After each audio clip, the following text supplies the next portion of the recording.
মনে করেন কি না যারা মানে যারা ক্লিয়ার করতে ছিলেন তারা আরো ভালো ডিসকাস করা দরকার ছিল? আমি প্রথমত বলবো যে সবার আগে আমার বাংলাদেশ, যেটি আমি সব সময় বলে এসেছি, এবং সবার আগে হচ্ছে আমার খেলোয়াড়দের নিরাপত্তা, এবং সেই খেলোয়াড়দের নিরাপত্তা নিশ্চিত না করা পর্যন্ত আমরা এই ধরনের টুর্নামেন্টে হয়তোবা সাময়িক ক্ষতিগ্রস্ত হব, কিন্তু ইন দ্য লং রান আমাদের যে প্রেস্টিজ, আমাদের যে দায়িত্ববোধ, সেই দায়িত্ববোধ সম্পর্কে কিন্তু আমাদেরকে আরও অনেক বেশি সচেতন করবে। এবং আমরা বিশ্বাস করি যে ভারতীয় ক্রিকেট বোর্ড, সেটি বাংলাদেশের ক্রিকেট বোর্ডের সাথে কিংবা আমাদের বাংলাদেশ ক্রিকেট বোর্ড ভারতীয় ক্রিকেট বোর্ড এবং আইসিসির সাথে কথা বলে এটাকে একটা ভালো সিদ্ধান্তর পর্যায়ে নিয়ে আসতে পারত। বাট এখানে আমার কাছে মনে হয়েছে যে কোথাও না কোথাও কমিউনিকেশনের অভাবের কারণে এটিকে আরও সুন্দরভাবে সমাধান করা যেত। বাট আমরা সবসময় খেলার পক্ষে, আমরা সবসময় ক্রিকেটাররা মাঠে খেলবে, এটাই স্বাভাবিক।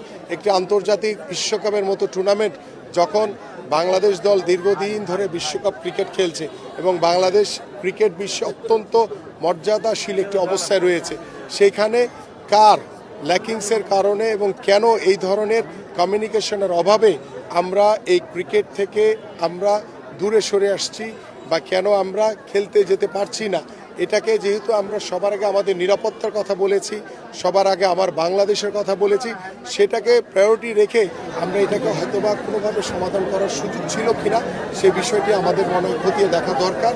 এবং আমরা বিশ্বাস করি যে ক্রিকেট অত্যন্ত মর্যাদাশীল একটি খেলা আমাদের বাংলাদেশের জন্য। বাংলাদেশ ক্রিকেট দল বিশ্বকাপ খেলবে, এটাই খুব স্বাভাবিক।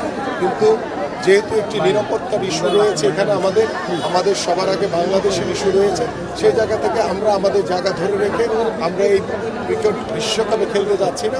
এটি আমার কাছে মনে হয় যে এটি শুধু আমার না, এটি সারা দেশবাসীর একটি চাওয়া ছিল যে না, সবার আগে আমার বাংলাদেশ এবং সবার আগে আমার ক্রিকেটারদের নিরাপত্তা নিশ্চিত করে আমরা খেলতে চাই। দেখেন, আমরা লাস্ট যে ক্রিকেট বোর্ডের যে নির্বাচন, সেই একটি বিতর্কিত নির্বাচন আমরা দেখেছি।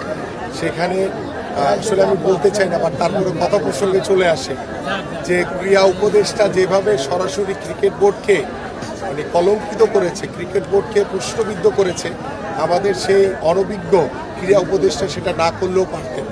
এবং তার এই অনভিজ্ঞতার পরিচয়ের মাধ্যমে আজকে আমার ক্রিকেট বোর্ড, আমার ক্রিকেট ক্ষতিগ্রস্ত হয়েছে। এবং আমি আজকে দেখেছেন যে ইতিমধ্যে ক্রিকেট বোর্ডের অনেক ডিরেক্টররা তারা স্বেচ্ছায় পদত্যাগ করছে।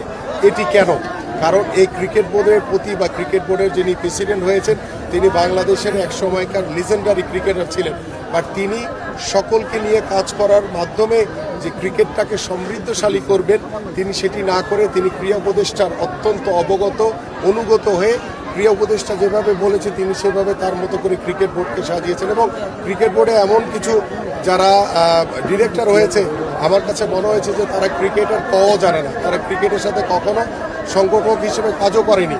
এই রকমের ক্রিকেট বোর্ডের পরিচালকদের দিয়ে কিভাবে আপনি ক্রিকেটকে আঁকাবেন? আজকে দেখেন, ক্রিকেট কূটনীতির মাধ্যমে আমরা যে নিরাপত্তাহীনতায় ভুগছি, আমরা যে সবার আগে আমার বাংলাদেশকে সেভ করার জন্য, আমার বাংলাদেশের সম্মান ইজ্জতকে রক্ষা করার জন্য আমরা যে সিদ্ধান্তটি নিয়েছি সেটাকে আমি এবং আমার দেশ সমর্থন করে। কিন্তু আমার ক্রিকেট বোর্ডের ক্রীড়া কূটনীতির মাধ্যমে এই সমস্যাটি হয়তোবা আমরা সমাধান করতে পারতাম।